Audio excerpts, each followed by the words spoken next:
Opa pessoal, aqui quem fala é o Vando, iniciando mais um vídeo com vocês aqui. Pessoal, eu vou fazer um breve resumo do fechamento da última sexta-feira, hoje dia 20 de 1 de 2025. E na última sexta-feira, na última semana, né, fechamento da Bolsa de Valores, fechamento do pregão, teve alterações, notícias importantes. Uma das notícias que deu bastante impacto, né, foi a notícia de que o governo estuda a taxação dos fundos imobiliários e os FIAGs. Isso deu um impacto muito grande. Isso teve bastante repercussão e o EFIX fechou em queda, né? Mais de 1% de queda na última semana, na última sexta-feira fechou nessa percentual. Sobre a taxação dos fundos imobiliários, FIAGros, pessoal, muita calma. Primeiro que isso aqui vai ter uma votação ainda, vai estar valendo só a partir do ano de 2026. Então isso tem um tempo ainda, isso vai acontecer muita coisa. Por exemplo, é o mais provável que não aconteça a taxação, precisa de votação e isso pode ser vetado, né? Faz muito tempo que eles vêm tentando fazer isso, né? Essa taxação, e sempre tem acontecido que eles não conseguem, porque os fundos imobiliários, fiagros, eles são uma potência, né? O que comanda o Brasil hoje é o mercado imobiliário e o agronegócio. Então, eles estão sempre tentando pegar uma fatia. Assim, o governo está sempre tentando impor novas regras para arrecadar mais. Em vez de cortar gasto, eles simplesmente querem arrecadar mais dinheiro. E para isso quem paga é o contribuinte, é o trabalhador, é o investidor. Mas provavelmente isso não irá acontecer, né? Esperamos que isso não aconteça. E se acontecer, vai ser iniciado testes a partir de 2026. Nesse momento não vai acontecer. O que pode acontecer se eles fizerem essa taxação mesmo nos fundos imobiliários e os FIAGRO? Pode acontecer que diminua os dividendos. Infelizmente não vai sentir nos dividendos, no pagamento dos dividendos. Nós ainda, os dividendos vai ser isento do imposto de renda, mas provavelmente vai diminuir os dividendos. Alguns fundos aí que pagam 14%, 12% irão pagar menos, porque vai ter mais custos, vai ter esse imposto, né? Se for aprovado mais uma vez essa emenda, os rendimentos nós vamos sentir nos dividendos, mas nós vamos ser isento ainda de imposto sobre os dividendos que nós vamos receber. Sabendo disso, pessoal, a gente tem que entender que essas crises sempre teve no Brasil, sempre tentaram fazer esse tipo de estratégia para, né, tirar dinheiro do povo. Então, o que acontece? Surgem as oportunidades. Eu vou mostrar para vocês aqui, sempre lembrando, não estou indicando nenhum ativo, a única coisa que eu estou mostrando para vocês como analisar. Vou mostrar aqui três fundos imobiliários muito bons que pagam dividendos.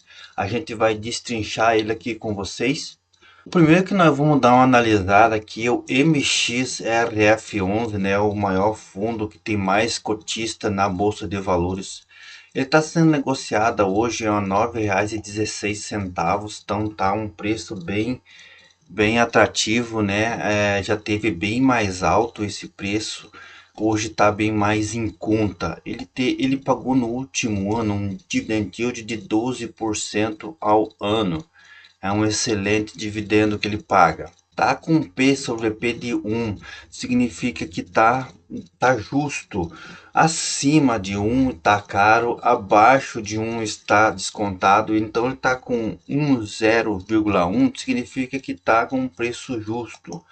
Para um fundo de papel é muito bom, igual o MXRF11, é muito bom que ele teve sempre abaixo, então sempre ficar atento e comprar esse fundo quando ele estiver abaixo. Agora está um preço justo, mas ainda está muito bom pelo dividendo que ele paga, né, e pelo o valor da cota, então está bem atrativo. tem uma liquidez diária de 16 milhões, então tem uma liquidez muito boa. É um fundo onde, se você quer comprar, sempre tem cotas no mercado para você comprar, e se você quiser vender também, sempre vai ter gente querendo comprar. É um fundo bastante popular na bolsa de valores. Descendo mais para baixo, nós podemos ver alguns indicadores aqui que vocês podem levar em conta, né? Por exemplo, ele pagou um dividend yield de 12%. A média comparação com os outros fundos de papel é uma média de 9%. E ele está pagando 12%, então tá um excelente dividend yield. No histórico de dividend yield, você pode ver que ele tem uma média nos últimos 5 anos de 14%. Então ele é um excelente pagador de dividendos. Se você comprar, sempre vai estar recebendo. Se ele, é óbvio, né? Se ele continuar nessa mesma pegada, nesse mesmo ritmo. No último ano pagou 12, mas a média é de 14% nos últimos 5 anos. Vamos colocar aqui anual para a gente ter uma noção bem melhor do que eu estou falando. Pode ver aqui, ó, que ele tem uma média muito boa, 8% ao ano, 9% ao ano, e ele veio só melhorando nos últimos 5 anos, ele veio evoluindo. 12%, 12%, 11%. Então significa que ele é um excelente pagador de dividendos. Um pouquinho mais abaixo também dá para ver o que ele paga mensal. A gente vai colocar em um anual, que daí fica melhor para a gente entender. Em 2020 ele pagou 80 centavos por ação. Em 2020 ele pagou 80 centavos por cota. Em 2021 ele pagou 95 centavos por cota. Em 2022, 1,21. Em 2023, 1,38. No último ano ele pagou 1,17 por cota. É um excelente pagador de dividendos. O segundo é o fundo imobiliário Rura 11. É um Fiagro. Ele está sendo negociado hoje a R$ 7,35. É um fundo imobiliário que com menos de R$ 10 você pode comprar a cota e tem pagado, olha que ele pagou no último ano, um dividend yield de 15%. É um excelente dividendo. Tá com P sobre VP de 0,72, tá muito descontada. Lembrando sempre, abaixo de 1 tá descontada, acima de 1 tá caro, 1 tá o preço justo. Tem uma liquidez de 2 milhões diária. É um fundo que também, se você quiser comprar, sempre vai ter cota, e se você quiser vender, sempre vai ter comprador, porque tem uma liquidez muito boa. Descendo mais para baixo, a gente pode ver que na média do segmento, que é o segmento do agronegócio, né, do Fiagro, ele pagou um dividendo de 15%, e nesse segmento paga um dividendo de 16%. Então ele está pagando quase que o mesmo. Então significa que tá bom, tá pagando direitinho. Tem um P sobre VP de 0,72 e a média é de 0,77, então ele está bastante descontado. Pessoal, descendo para baixo aqui nós podemos ver a média que ele paga nos últimos 5 anos, é uma média de 15%, então é uma média excelente, né? No último ano pagou 15%, ele paga uma média de 15% ao ano. Vamos colocar aqui em anual, que a gente fica mais fácil de entender. Colocando aqui anual que ele paga, pagou em 2022 10%, em 2023 13%, em 2024 ele pagou 11%. Então é uma média excelente, paga muito bom os dividendos. Vamos para outro fundo imobiliário para analisar com vocês aqui. Esse aqui é o Kiso 11.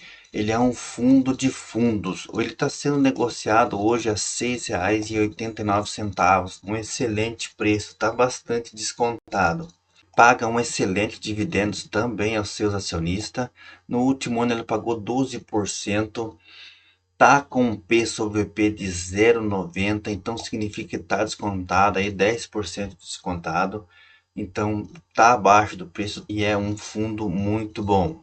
Aqui no comparativo do segmento de fundos de fundo, ele está pagando um dividend yield de 12%, e no segmento, com a comparação com outros fundos de fundos, eles pagam uma média de 10%. Então ele está acima, ele está pagando acima do que os outros pagam. No comparativo do P sobre P, ele está um pouco acima do segmento, que ele está com um P sobre P de 0,90 e a média é de 0,86. Então está um pouquinho acima, mas mesmo assim está bastante descontado. Tem um valor patrimonial de 336,58 milhões. Então é um excelente fundo imobiliário para se investir. Vendo no histórico aqui de dividendos, ele tem uma média de 12% ao ano, então é um excelente pagador. No último ano pagou 12% e ele tem uma média de 12%. Colocando aqui o quanto que ele paga anualmente, em 2021 ele pagou uma média de 7% ao ano. Em 2022 ele pagou uma média de 11%. Em 2023, uma média de 10% e em 2024, uma média de 10%. Então, ele vem pagando regularmente e é um excelente pagador de dividend yield. Pessoal, espero que vocês tenham gostado desse vídeo. Se você não for inscrito no meu canal, se inscreva, deixe seu like, deixe seu comentário e até o próximo vídeo.